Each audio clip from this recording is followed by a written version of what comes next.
Hello বন্ধুরা, আসসালামু আলাইকুম। সকলে কেমন আছেন? আশা করি অনেক ভালো আছেন। তো আজকে আমি ফেসবুক রিলেটেড নিয়ে কিছু কথা বলবো। ফেসবুকে যারা নতুন কন্টেন্ট ক্রিয়েটার আছেন, ফেসবুকে আপনি সফল হতে চান, তো ফেসবুকে কিভাবে ভিডিও করলে আপনি ফেসবুকে সফল হতে পারবেন, ফেসবুকে আপনাকে কি কি করতে হবে, তো সংক্ষেপে এরকম কিছু কথা বলবো। তো ভিডিওটি স্কিপ না করে ভিডিওটি কন্টিনিউ করে যান। তো প্রথমত একটি বিষয় হচ্ছে যে অনেকেই বলে যে ভাই আমি ফেসবুকে ইনকাম করতে আসিনি, এমনি এমনি ভিডিও আপলোড করছি। তো বা এরকম চিন্তা ভাবনা যদি আপনার থাকে তাহলে ফেসবুক আপনাকে দিয়ে হবে না। কারণ ফেসবুকে যারা আসে সবাই ইনকাম করতে আসে, কারণ পরিশ্রম যারা করে তারা ইনকামের আশাই করে। কারণ যদি কোনো আশা না থাকে তাহলে ফেসবুকে কেউ ভিডিও আপলোড করবে না, কারণ একটি ভিডিও আপলোড করতে কিন্তু অনেক সময় লাগে।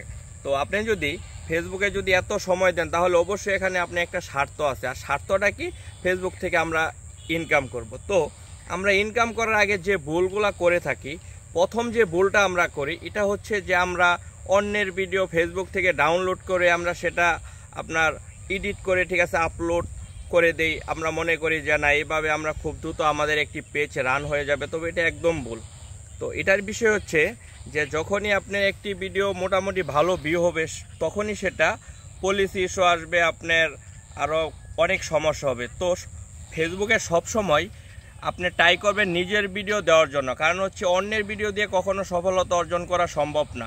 আপনি যদি নিজের ভিডিও দিয়ে সফল হতে পারেন সেটা হচ্ছে আপনার সবচাইতে ভালো। তার বিষয় হচ্ছে যে আপনার ফেস ভ্যালু যখন মানুষের কাছে একটা পরিচিতি লাভ করবে তখন কিন্তু মানুষ আপনার ভিডিওটা খুব মনোযোগ সহকারে দেখবে, এবং আপনার ওই ফেস ভ্যালু দিয়ে আপনি যে ভিডিওটাই আপলোড করবেন মানুষ কিন্তু সেটাই দেখবে। তাহলে অন্যের ভিডিও যদি আমি আমার পেজের মধ্যে যদি আপলোড দেই, অন্যের ভিডিও যদি আমার লাখ লাখ ঠিক আছে ভিউ হয়, তাহলে এতে কিন্তু আমার কোনো লাভ নেই। কারণ যখন আমার ফেস ক্যাম দিয়ে আমি কোনো ভিডিও করব তখন কিন্তু কেউ আমার ভিডিওগুলো ঠিক আছে দেখবে না। তো এই হচ্ছে একটি বিষয়। তো 2 নম্বর বিষয় হচ্ছে যে আমরা হুটহাট মিউজিক ইউজ করে ভিডিও আপলোড দেই, এই কাজটাও কখনো করা যাবে না। কারণ আমরা মিউজিকে যতক্ষণ না আমরা পারমিশন পাচ্ছি ততক্ষণ কিন্তু আমরা মিউজিক ইউজ করতে পারবো না। তাই আমরা মিউজিক ইউজ না করে আমরা ভালো রেজুলেশনের ভালো কোয়ালিটির ভিডিও আপলোড করব, তাহলে কিন্তু আমাদের একটি পেজ বা আমাদের একটি আইডি খুব দ্রুত সফল হওয়ার সম্ভাবনা রয়েছে।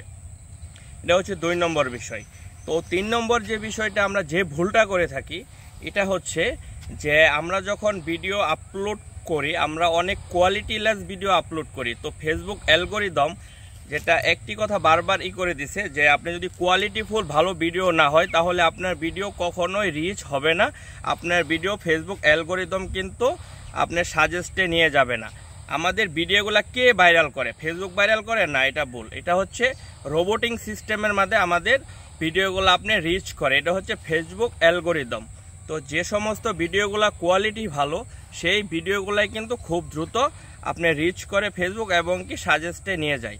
তো যারা নতুন কন্টেন্ট ক্রিয়েটার আছেন তারা যদি এই বিষয়গুলা প্রথম অবস্থা মেনে কাজ করতে পারেন, আমি 100% গ্যারেন্টি দিয়ে বলতে পারি আপনার সফলতা আসবে।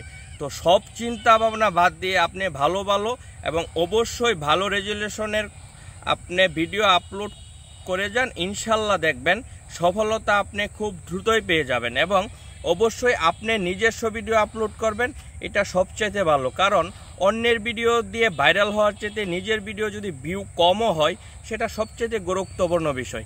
আশা করি সকলে আমার কথাগুলো ভালোভাবে ক্লিয়ারভাবে ঠিক আছে বুঝতে পারছেন। সকলকে অনেক ধন্যবাদ। আসসালামু আলাইকুম।